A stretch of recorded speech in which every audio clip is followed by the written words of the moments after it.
Hello guys, in today's video I will be showing you how to fix Capcut lag problem.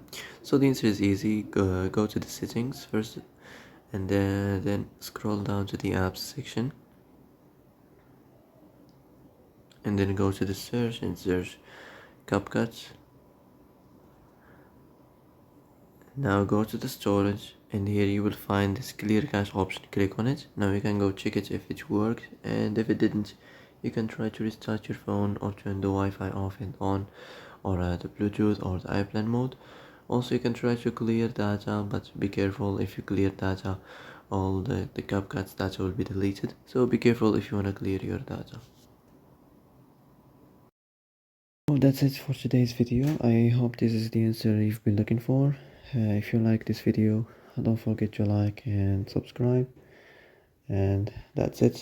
See you in the next video.